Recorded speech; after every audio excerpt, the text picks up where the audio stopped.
علماء کرام، خاص اولاد رسول سید افسر میاں صاحب قبلہ، حاضرین بزم، السلام علیکم ورحمۃ اللہ وبرکاتہ۔ الحمدللہ رب العالمین، والصلاة والسلام علی سید المرسلین، اما بعد فاعوذ باللہ من الشیطان الرجیم، بسم اللہ الرحمن الرحیم۔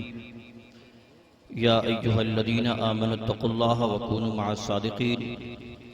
صدق اللہ العظیم وصدق رسول النبی الامین المتین الکریم،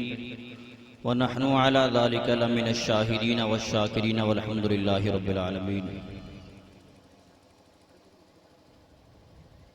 آئیے حضرات کو سننے اور سنانے سے پہلے آقائے نامدار، مدینے کے تاجدار، دونوں عالم کے مالک مختار جناب احمدی مجتبی محمد الرسول اللہ صلی اللہ تعالی علیہ وسلم کی بارگاہ بے کسر میں درود پاک کا نذرانہ بآواز بلند پڑھیں۔ اللہم صلی علی سیدنا مولانا محمد بارک وسلم، صلاۃ و سلام علیک یا رسول اللہ صلی اللہ تعالی علیہ وسلم۔ میرے امام ارشاد فرماتے ہیں کہ سرور کہوں کہ مالک و مولا کہوں تجھے، سرور کہوں کہ مالک و مولا کہوں تجھے، باغ خلیل کا گل زیبا کہوں تجھے، اور اذان ختم سخن اس پہ کر دیا، خالق کا بندہ خلق کا آقا کہوں تجھے۔ حضرات رب کائنات ارشاد فرماتا، یا ایہا الذین آمنوا اتقوا اللہ وکونوا مع الصادقین، اے ایمان والو اللہ سے ڈرو، سچوں کے ساتھ میں ہو جاؤ۔ ڈاکٹر اقبال نے کیا ہی خوب کہا ہے، نہ تخت و تاج میں نہ لشکر سپاہ میں ہے، نہ تخت و تاج میں نہ لشکر سپاہ میں ہے، جو بات مرد قلندر کی ایک نگاہ میں ہے۔ معزز سامعین کرام، یہ حقیقت یہ بالکل درست ہے کہ تخت و تاج کی طاقت، مال و زر کی قوت، بادشاہوں، امیروں، شہنشاہوں کی شان و شوکت ایک مسلم حقیقت ہے، لیکن صرف 4 دن کے لیے، مگر اولیاء اللہ کی روحانی طاقت و قوت، اپنی عظمت و کرامت، اپنی عظمت و برکت کے لحاظ سے بہت ہی بلند ترین منزل ہے۔ بادشاہوں، امیروں، مالداروں کے صحبت میں جانے والا عام آدمی ہی نہیں، بلکہ بہت سارے علماء کہلانے والوں کو دیکھا گیا ہے کہ وہ بھی اس صحبت میں جانے کی وجہ سے دنیا دار اور گناہگار ہو گئے ہیں۔ یہ ہے جیسوں کی صحبت ویسی تاثیر، مگر اولیاء اللہ کی صحبت میں آنے والا برا تو ہے، نیک ہے، گناہگار تو ہے، پارسا ہے، پرہیزگار اور اللہ والا بنتا نظر آتا ہے۔ تھوڑی سی وقت کے لیے میں آپ کو روحانی طور پر اجمیر شریف اور بغداد معلیٰ کی سیر کراؤں۔ سید السیاد، جید الجیاد، قطب الاقطاب، فرد الافیاد، بڑے پیر روشن ضمیر سیدنا شیخ عبدالقادر جیلانی رضی اللہ تعالی عنہ اور خواجہ معین الدین چشتی رضی اللہ تعالی عنہ کی ذرا سی نصیحت و صحبت نے کتنے ڈاکوؤں کو قطب بنا دیا،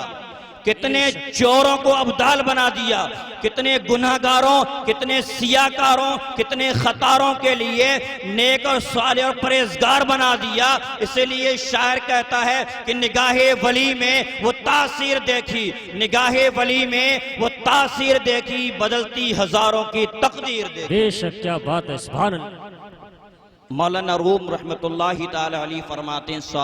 صحبت صالح ترا صالح کند، صحبت طالح ترا طالح کند، کہ نیکوں کی صحبت تجھے نیک اور صالح بنا دے گی، اور بروں کی صحبت تجھے برا بنا دے گی۔ اللہ تبارک و تعالی نے آیت کریمہ میں ایمان والوں کو حکم فرما کہ سچوں کے ساتھ میں ہو جاؤ۔ سچوں کی صحبت، نیکوں کی صحبت اور اولیاء اللہ کے دامن سے وابستہ ہونا ہی بہت بڑی نعمت و دولت ہے، کہ اگر کوئی قطرہ ہو تو سمندر بن جایا کرتا ہے، کوئی برا ہو تو اچھا بن جایا کرتا ہے، کوئی ادنا ہو تو اعلیٰ بن جایا کرتا ہے، اور نیک لوگوں کے دامن سے لگے رہنے کی برکت و نعمت دنیا میں بھی ہے اور آخرت میں بھی ہے۔ معزز سامعین کرام، جب ہوا تیز چلتی ہے تو درخت کے پتے خوب جھڑتے ہیں اور ہلکے پھلکے پتوں کو ہوا اپنے دوش پر اڑاتی ہے، جہاں چاہتی ہے وہاں پھینک دیا کرتی ہے، کبھی روٹوں پر، کبھی نالی میں، کبھی سڑکوں پر، کبھی کوڑے کباڑ کے مقام پر پھینک دیا کرتی ہے، مگر پتا بے بس اور لاچار نظر آتا ہے۔ ایک پتا ایسا بھی دیکھا گیا جو اپنے مکان پر محفوظ و سالم ہے، معمون ہے۔ اللہ اکبر! ہوا کا جھونکا آتا ہے، گزر جاتا ہے، آندھی آتی ہے، چلی جاتی ہے، طوفان کا کوئی خوف نہیں ہے، طوفان کا کوئی غم نہیں ہے۔ جب ہم نے اس ناچار، اس ناتوا کمزور پتے سے پوچھا، اے پتے تجھے ہوا کیوں نہیں اڑاتی ہے؟ تو اپنی جگہ پر صحیح و سالم کیسے ہے؟ تو اپنی جگہ پر محفوظ و معمون کیسے ہے؟ تو پتا جواب دیتا ہے کہ ہوا کا جھونکا آتا ہے، میں اپنی جگہ صحیح و سالم رہتا ہوں، ہاں میں ضرور کمزور ہوں، میں ناتوا ضرور ہوں، میں ہلکا ضرور ہوں، مگر ایک مضبوط پتھر کے نیچے دبا ہوا ہوں۔ اللہ اکبر! دیکھیے مجھ ناتوا اور کمزور پتھر کو جو ایک مضبوط دامن سے وابستہ ہے، جو ایک مضبوط پتھر کے ہاتھ میں اپنے ہاتھ کو دے رکھا ہے، اور وہ پتا جو سب میں اڑتا ہوا جا رہا ہے، کبھی آندھی کے جھونکوں سے ادھر اور گدھر اڑتا ہوا نظر آ رہا ہے، کبھی روٹوں پہ نظر آ رہا ہے، اور ایک میں ہوں جو میرا پتھر کے نیچے دبا ہوا ہوں، میرا ہاتھ ایک مضبوط کے ہاتھ میں، میرے مضبوط کے ہاتھ میں میرا ہاتھ دیا ہوا ہے، گویا کہ مجھ کو ایک مضبوط وسیلہ مل گیا ہے، اور وہ پتھر جو ادھر ادھر نظر آ رہا ہے گویا کہ اسے کسی مضبوط کا دامن نہیں ملا ہے۔ بلا تمثیل بدعقیدے جتنے بھی ہیں وہ قیامت کے دن تنہا نظر آئیں گے، کوئی ان کا پرسال حال نہیں ہوگا۔ قیامت کا ہوش روبا طوفان ان کو ادھر اور ادھر لے پھرے گا، ان کو ہلاک و تباہ و برباد کر دے گا، مگر ہم غلامان مصطفیٰ، ہم غوث و خواجہ کے رضا کے چاہنے والے کمزور تو ضرور ہیں، ناتوا تو ضرور ہیں، گناہگار تو ضرور ہیں، مگر ہمارے ہاتھوں میں دامن ہمارے پیر و مرشد کا دامن ہے، ہمارے ہاتھ میں دامن سید الغوث پاک رضی اللہ تعالیٰ عنہ کا دامن ہے، ہمارے ہاتھ میں دامن خواجہ محی الدین چشتی رضی اللہ تعالیٰ عنہ کا دامن ہے، ہمارے ہاتھ میں حسنین کریمین رضی اللہ تعالیٰ عنہ کا دامن ہے، ہمارے ہاتھ میں ابو بکر صدیق کا دامن ہے، ہمارے ہاتھ میں ابو بکر صدیق کا دامن ہے، ہمارے ہاتھ میں عمر فاروق اعظم کا دامن ہے، ہمارے ہاتھ میں عثمان غنی کا دامن ہے، ہمارے ہاتھ میں مولا علی کا دامن ہے، ہمارے ہاتھ میں آقائی نامدار مدینے کے تاجدار کا دامن ہے۔ اس لیے ڈاکٹر اقبال نے کیا ہی خوب کہا ہے کہ محمد سے وفا تو نے تو ہم تیرے ہیں، یہ جہاں چیز ہے کیا لاہو قلم تیرے ہیں، محمد کی محبت دین حق کی شرط اول ہے، اسے میں ہو اگر خامی تو سب کچھ نامکمل ہے، محمد کی محبت خون کے رشتوں سے اعلیٰ ہے، یہ رشتہ دنیاوی قانون کے رشتوں سے اعلیٰ ہے۔ بے شک سبحان اللہ، نعرہ تکبیر، نعرہ رسالت، مسلک اعلی حضرت، مسلک اعلی حضرت حضور سید نور علی شاہ میاں، حضور سید نور علی شاہ میاں، نعرہ تکبیر، نعرہ رسالت، سبحان اللہ سبحان اللہ۔ رب کائنات ارشاد فرماتا وما رسولناک الا رحمت للعالمین، اے محبوب ہم نے تمہیں نہیں بھیجا مگر رحمت سارے جہان کے لیے۔ ہمارے آقا سراپا نور مصطفیٰ جان رحمت صلی اللہ تعالی علیہ وسلم کی ہر عادت و خصلت لاجواب، ہمارے حضور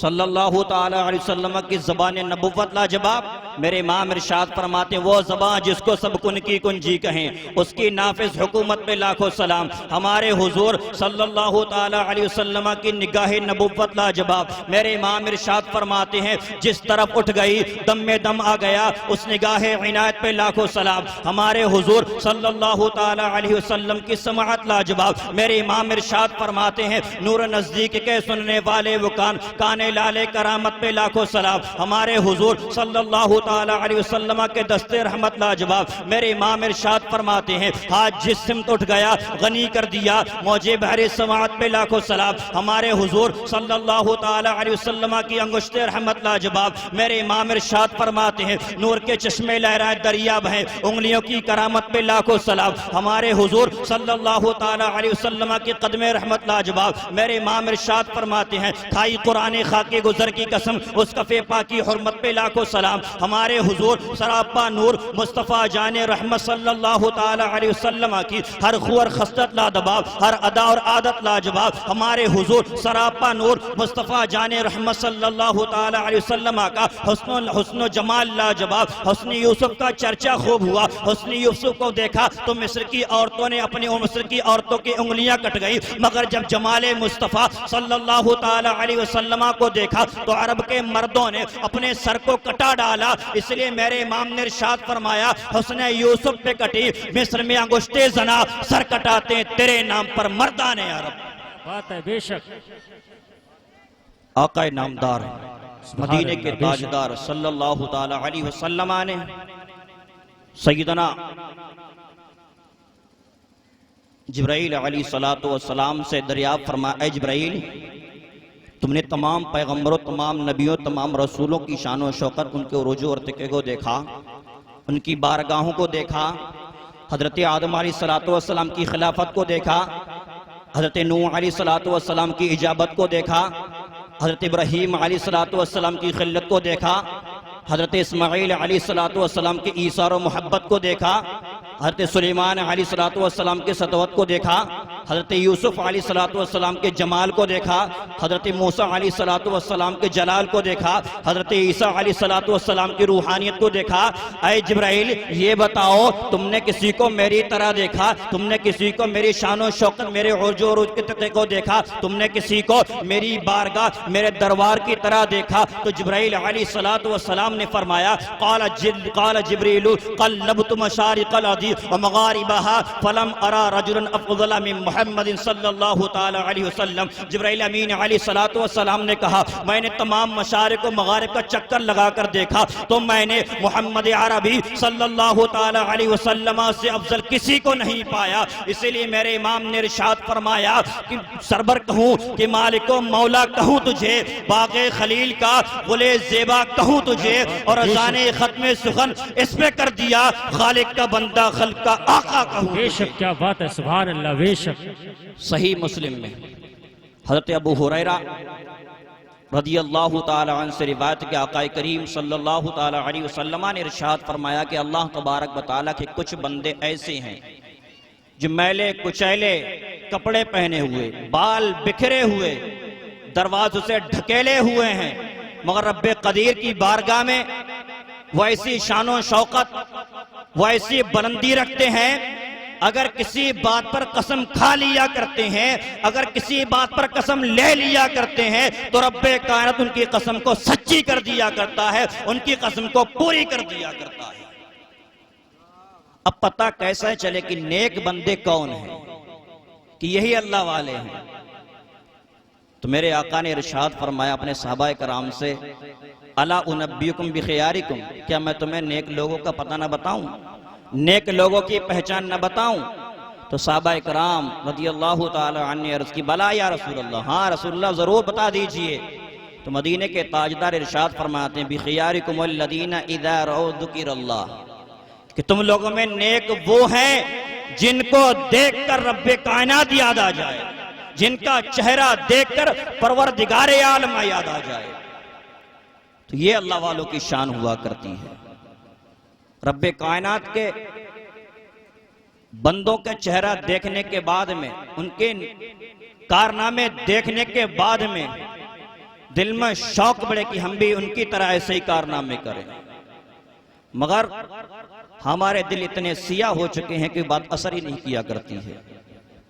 کتنا بھی سمجھاؤ، کتنا بھی بتاؤ، کرنا وہی ہے جو ہمارے دل میں ہے۔ ہند کے راجہ خواجہ غریب نواز رضی اللہ تعالیٰ کی خدمت میں غریب کاشتکار حاضر ہوا، عرض کی اپنی پریشانیوں مصیبت بیان کرنے لگا کہ حاکم نے میری کھیت کی پیداوار کو ضبط کر لیا ہے، وہ کہتا ہے جب تک کہ تم بادشاہ سے شاہی فرمان لکھوا کر لے کر نہیں آؤ گے اس وقت تک تمہاری یہ پیداوار میرے پاس ضبط رہے گی۔ اس غریب کاشتکار نے خواجہ غریب نواز رضی اللہ تعالیٰ کی خدمت اقدس میں عرض کیا، حضور میں اسی لیے آپ کی بارگاہ میں آیا ہوں تاکہ آپ میری مدد فرمائیں۔ ہند کے راجہ خواجہ غریب نواز رضی اللہ تعالی عنہ نے بغیر کسی سے کچھ بولے ہوئے، بغیر کسی سے کچھ بتائے ہوئے اس غریب کاشتکار کو اپنے ساتھ لیا اور اجمیر سے پیدل سفر کرتے ہوئے دہلی پہنچ گئے اور قطب الدین بختیار کاکی رضی اللہ تعالی عنہ کے پاس میں قیام کیا۔ قطب الدین بختیار کاکی رضی اللہ تعالی عنہ نے خدمت بجا لانے کے بعد میں پیر و مرشد سے عریضہ پیش کیا، حضور تشریف آوری کی کیا وجہ ہے؟ اللہ اکبر۔ سیدنا غریب نواز رضی اللہ تعالی عنہ نے اس غریب کاشتکار کی طرف اشارہ کرتے ہوئے فرمایا کہ اس کے کام سے آیا ہوں۔ قطب الدین بختیار کاکی رضی اللہ تعالی عنہ نے عریضہ پیش کیا، حضور اگر حکم آ جاتا تو یہ خادم اس بادشاہ سے کاغذ حاصل کر کے آپ تک پہنچا دیتا۔ اللہ اکبر۔ پیر و مرشد کی آنے کی کیا ضرورت تھی؟ پیر و مرشد کو زحمت اٹھانے کی کیا ضرورت تھی؟ پیر و مرشد کو اتنا لمبا سفر کرنے کی کیا ضرورت تھی؟ تو ہند کے راجہ خواجہ معین الدین چشتی رضی اللہ تعالی عنہ نے فرمایا، جہاں تک معاملہ کاغذ کے حاصل کرنے کا ہے، جہاں تک معاملہ کاغذ کے حصول کا ہے تو میں خادم کو بلا کر، خادم کو بھیج کر کاغذ حاصل کر لیتا۔ اگر میں حکم جاری کر دیتا تو کاغذ منگوا لیتا، مگر معاملہ یہاں پر یہ ہے کہ ایک مسلمان ذلت و غربت کے وقت رب کائنات کی رحمت کے قریب ہوا کرتا ہے۔ اللہ اکبر۔ جب یہ شخص میرے پاس میں آیا تھا بڑا دکھیارا تھا، بڑا رنجیدہ تھا، مجھے اشارہ غیبی ملا کہ رنج و غم کے کسی مسلمان کے رنج و غم میں شریک ہونا عین بندگی ہے اور ادائے بندگی کو میں خود آیا ہوں۔ اس لیے شاعر کہتا ہے، خواجہ ہند وہ دربار اعلیٰ تیرا، کبھی محروم نہیں مانگنے والا تیرا ہے، تیری ذات عجب بحر حقیقت پیارے، کسی تیراک نے پایا نہ کنارہ تیرا۔ جب سے تو نے قدم غوث لیا ہے سر پر، جب سے تو نے قدم غوث لیا ہے سر پر، اولیاء شاہ قدم لیتے ہیں تیرا، اولیاء شاہ قدم لیتے ہیں تیرا۔ محی الدین غوث اعظم اور خواجہ معین الدین، اے حسن کیوں نہ ہو محفوظ عقیدہ تیرا، اے حسن کیوں نہ ہو محفوظ عقیدہ تیرا۔ بات ہی ختم کیا جاتا ہے، استغفر اللہ ربی من کل ذنب واتوب الیہ، لا الہ الا اللہ اللہ محمد رسول اللہ صلی اللہ علیہ وسلم۔